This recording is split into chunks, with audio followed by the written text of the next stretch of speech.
জালালি ওয়াল ইকরাম। আল্লাহু আকবার। আল্লাহ রাব্বুল আলামিন বললেন,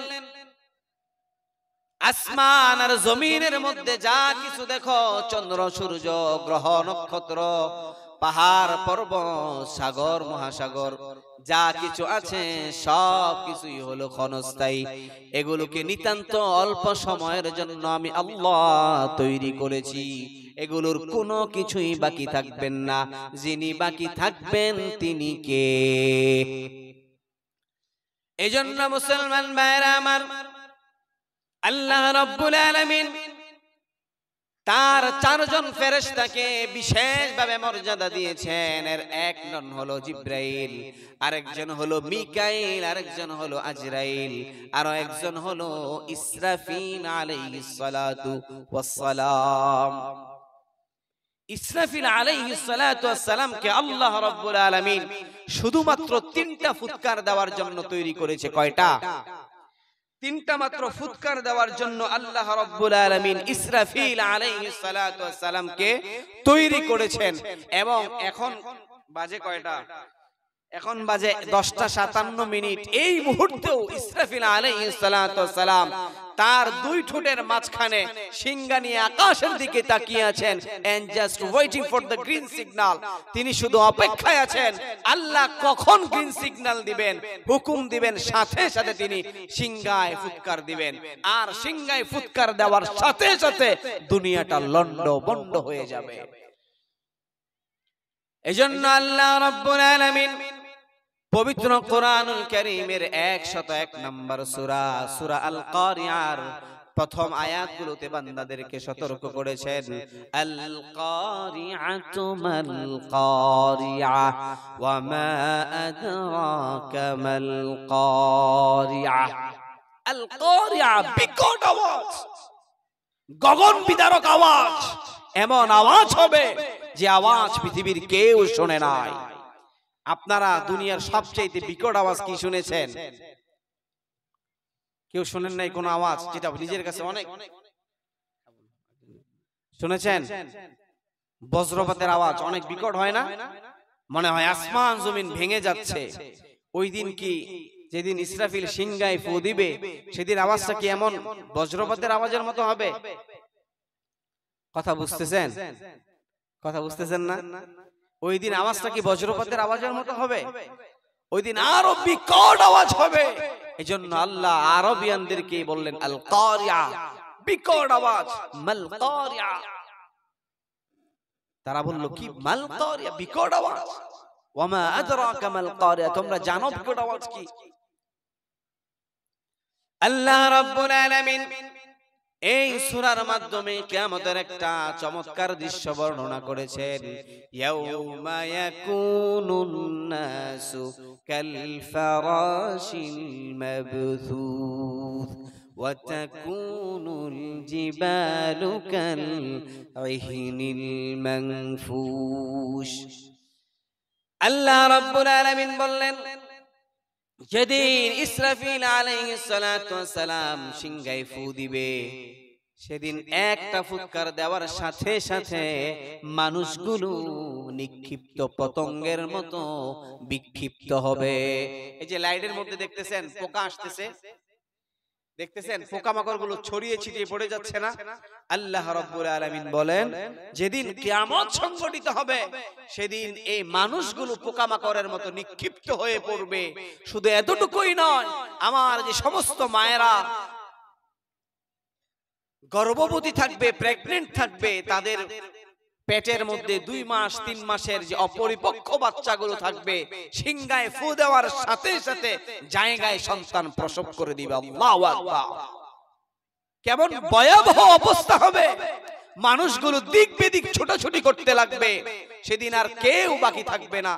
আল্লাহ তাআলা ইসরাফিল আলাইহিস সালাতু ওয়াস সালামকে শিঙ্গায় ফুৎকার দেওয়ার নির্দেশ দিয়েছেন। ফুটা কেমন হবে?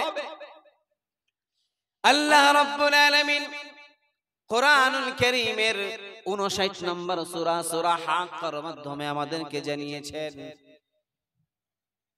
فإذا نفخ في الصور نفخة واحدة وحملت الأرض والجبال فدكتا دكة واحدة আসমান আর জমিনের মধ্যবর্তী যা কিছু আছে, পাহাড় পর্বতগুলো, নদী নালাগুলো তুলার মতো, দুনিত তুলার মতো উঠতে থাকবে। এবং আল্লাহ রাব্বুল আলামিন কুরআনুল কারীমের 21 নম্বর সূরা, সূরা আম্বিয়ার 104 নম্বর আয়াতে আল্লাহ জানিয়েছেন, ইয়াউমা নাতুইস সামাআ কাতাইয়িস সিজিল্লি লিল কুতুব। আল্লাহ সেদিন আসমান আর জমিনটাকে কাগজের মতো হাতের মধ্যে গুটিয়ে ফেলবে।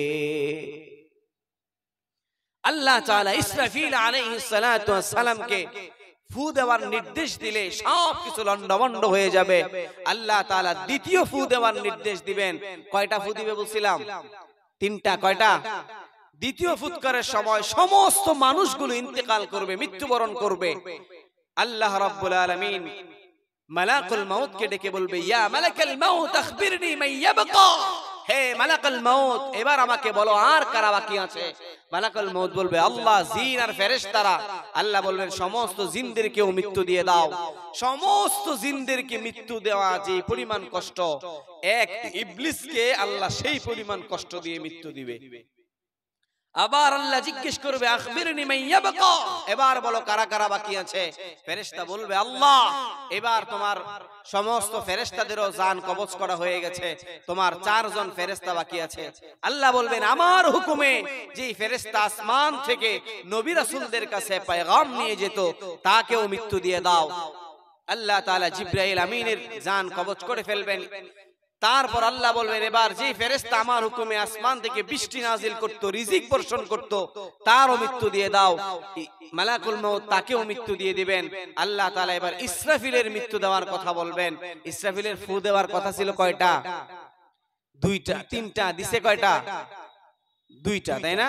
আরো একটা বাকি আছে, মনে রাখতে হবে। তারপর আল্লাহ তাআলা মালাকুল মাউতকে সরাসরি বলবে, মুত ইয়া মালাকুল মাউত, হে মালাকুল মাউত, এবার তুমি তোমার জান কবজ করো। মালাকুল মাউত চিন্তায় পড়ে যাবেন, খিচুনি উঠে যাবে। আল্লাহ বলবেন, জান্নাত আর জাহান্নামের মাঝে দাঁড়াও। মাঝখানে দাঁড়িয়ে সে তার জান কবজ করে ফেলবে। এবার বলেন তো, কেউ বাকি আছে? কেউ বাকি আছে? ইসরাফিল তো মৃত্যুবরণ করছে, এবার সব শেষ। বাকি আছে কেউ? কেউ বাকি নাই। এবার আল্লাহ রাব্বুল আলামিন বলবেন, ইয়া আরদু আইনা আশজারুকি, হে জমিন, তোমার মধ্যে না এত বিশাল বিশাল গাছগুলো ছিল, যে গাছকে কেন্দ্র করে শিরক বিদআত হয় কি হয় না? আপনাদের এলাকায় মনে হয় না, আমাদের ওই পারে খুব হয়। বিশেষ করে বট গাছ, কড়ই গাছ, বড় বড় গাছ হয় না? লাল শালু, আগরবাতি, মোমবাতি আছে না নাই? আল্লাহ বলবেন, ইয়া আরদু আইনা আশজারুকি, হে জমিন, অ্যামাজন 6395 কিলোমিটার লম্বা অ্যামাজন কোথায়? সেদিন কি সোনার মতো কেউ থাকবে? কেউ বাকি থাকবে না। আল্লাহ তাআলা বলবেন, ইয়া আরদু আইনা আনহারুকি, হে জমিন, তোমার মধ্যে না পদ্মা, মেঘনা, নীল নদ, সাগর, মহাসাগর, কত বড় বড় নদী ছিল, কত বড় বড় সাগর ছিল, আটলান্টিক, বাকি থাকবে সেদিন। এরপর আল্লাহ বলবেন, আইনাল কুসুর, বিশাল বড় বড় প্রাসাদগুলো কোথায়? বুরুজ আল খলিফা বাকি থাকবে। মক্কার পাশে জমজম টাওয়ার, সেটা মনে থাকবে, ওটা তো মক্কার পাশে, এটা নষ্ট হবে? নষ্ট হবে? সব ধ্বংস হয়ে যাবে।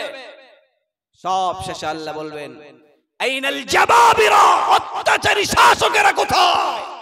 ফেরাউন নমরুদের বংশধরেরা কোথায়? যারা আজকে নির্দ্বিধায় নির্বিচারে মুসলমানদেরকে হত্যা করছে, তারা কোথায়? কেউ থাকবে সেদিন? আজকে আমার ভাই, আপনার ভাই, মুসলমান ভাই বোনদের, ফিলিস্তিনের ভাই বোনদেরকে নির্বিচারে গুলি করে হত্যা করা হচ্ছে, কথা বলেন ঠিক কিনা? এর একমাত্র কারণ হলো মুসলমান সুন্নাহ থেকে দূরে সরে গিয়েছে, কথা বলেন ঠিক কিনা? মুসলমান বীরের জাতি, মুসলমান যখন হুঙ্কার দিবে, মুসলমানের আল্লাহু আকবারের আওয়াজ এত জোরে হওয়া উচিত যে আল্লাহু আকবারের আওয়াজ শুনে নাস্তিক মুরতাদরা পালাবার পথ খুঁজে না পায়। কথা বলেন ঠিক কিনা?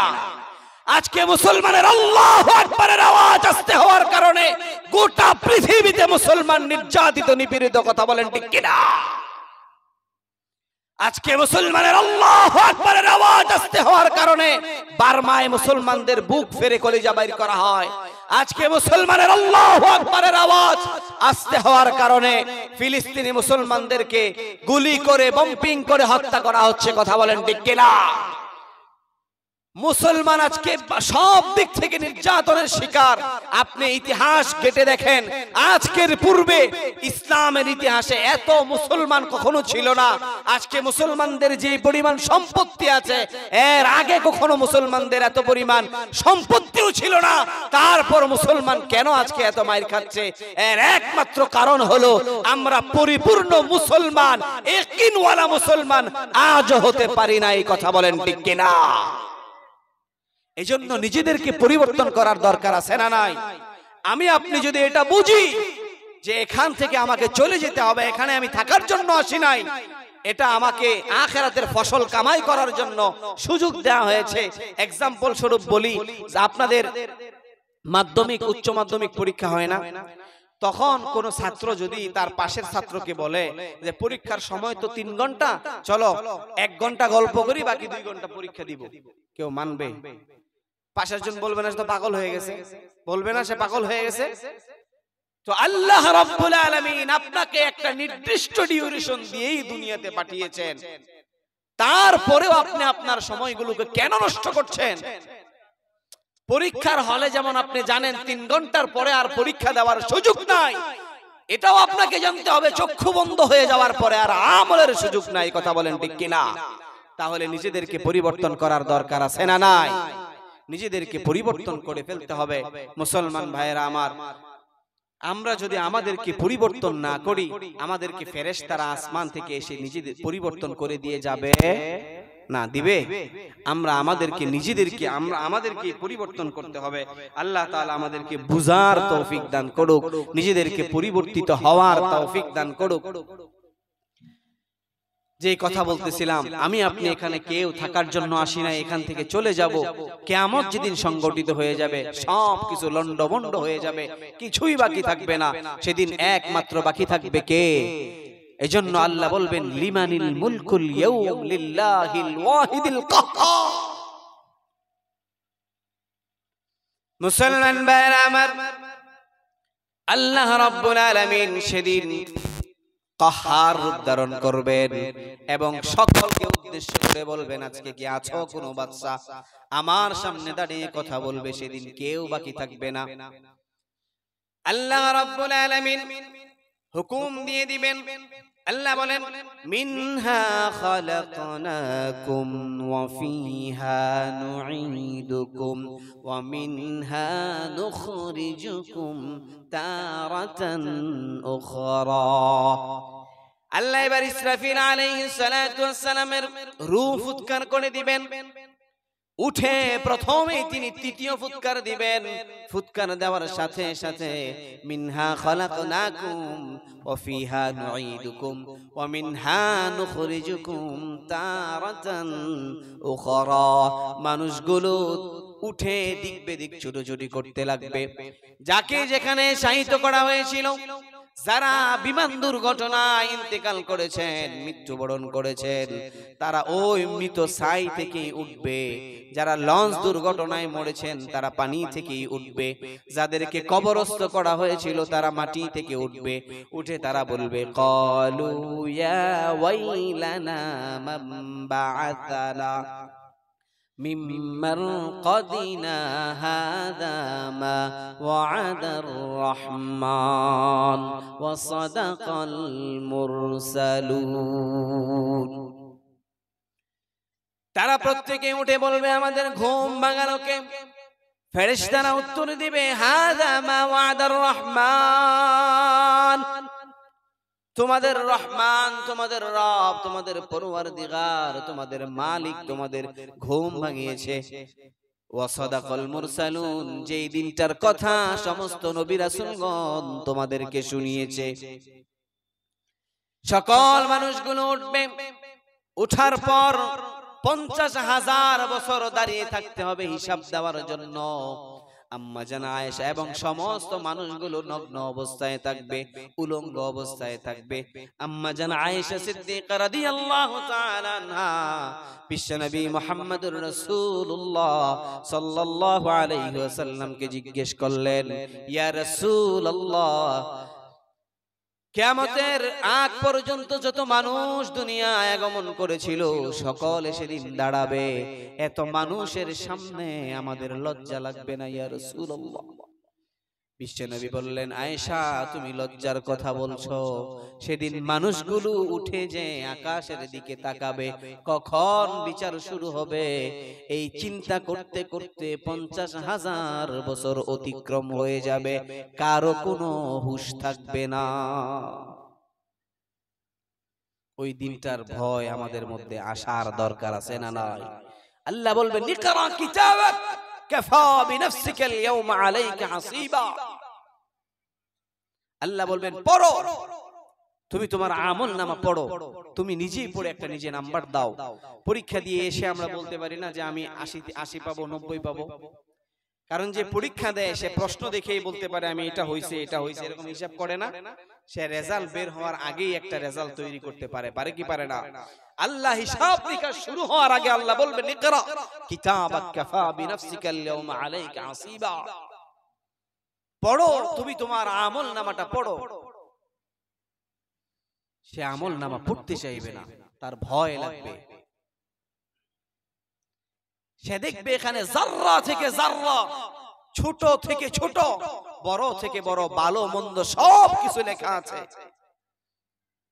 সে তখন বলবে, মা লিহাযাল কিতাব লা ইগাদিরু সগীরাতাও ওয়ালা কাবীরাতান ইল্লা আহসাহা। এটা আবার কেমন কিতাব যার মধ্যে ছোট বড়, যাররা থেকে যাররা সব বিষয়গুলো লিপিবদ্ধ করা আছে। এটা সে পড়তে চাইবে না, অনীহা প্রকাশ করবে। আল্লাহ বলবেন, পড়ো। এইজন্য পড়ার দরকার আছে না নাই? দুনিয়াতে সুস্থ থাকা অবস্থায় পড়বেন, অসুস্থ অবস্থায় পড়বেন, সফরে থাকা অবস্থায় পড়বেন। কারণ ইসলামের প্রথম বাণী হলো ইকরা, পড়ো। এবং মরার সময়ও পড়ার দরকার আছে না নাই? মরার সময় পড়তে হবে লা ইলাহা ইল্লাল্লাহু মুহাম্মাদুর রাসূলুল্লাহ। এটা যদি না নসিব হয়, উপায় আছে আমাদের? এজন্য পড়তে হবে মুসলমান ভাইয়েরা আমার। কথা আর দীর্ঘায়িত করব না। আল্লাহ তাআলা যতটুকু আলোচনা করলাম, আলোচনাগুলো গ্রহণ করার তৌফিক দান করুক। নিজেদেরকে পরিবর্তন করার তৌফিক আল্লাহ আমাদেরকে দান করুক। বিশেষ করে আমরা যেন কবরকে ভয় করি এবং বিশ্বনবীর হাদিস অনুযায়ী ইস্তাঈযু বিল্লাহি মিন আযাবিল কবর, কবরের আযাব থেকে পানা চাইতে পারি। কবরের ভয়ে যেন আমাদের এক ওয়াক্ত নামাজ ছুটে না যায়, কবরের ভয়ে যেন আমার পিতামাতার হক নষ্ট না হয়, কবরের ভয়ে যেন সুদ ঘুষ এগুলোর সাথে লিপ্ত না হই, কবরের ভয়ে যেন উম্মার উপর জুলুম না হয়, কবরের ভয়ে যেন আমাদের কারো সাথে কারো সম্প্রীতি নষ্ট না হয়। এজন্য আল্লাহ তাআলা কবরের ভয় এবং আখিরাতের ভয় আমাদের অন্তরে দিয়ে দিক। প্রত্যেকে বলি আমিন। যতটুকু আলোচনা করলাম ভুল ভ্রান্তিগুলো আমার পক্ষ থেকে, ভালোগুলো আল্লাহ রাব্বুল আলামিনের পক্ষ থেকে। ভুল ভ্রান্তিগুলো ক্ষমা করে ভালোগুলো গ্রহণ করার তৌফিক দান করুক। যদি আরো একটু আগে বসতে পারতাম তাহলে হয়তো আরো একটু গুছিয়ে এবং বিস্তারিত আলোচনা করা যেত। তারপরেও যতটুকু হয়েছে আলহামদুলিল্লাহ। আপনারা দোয়া করবেন আল্লাহ তাআলা যেন আমাকে সিহাতে আফিয়াত দান করেন এবং সুস্থ রাখেন, দ্বীনের জন্য আল্লাহ কবুল করেন।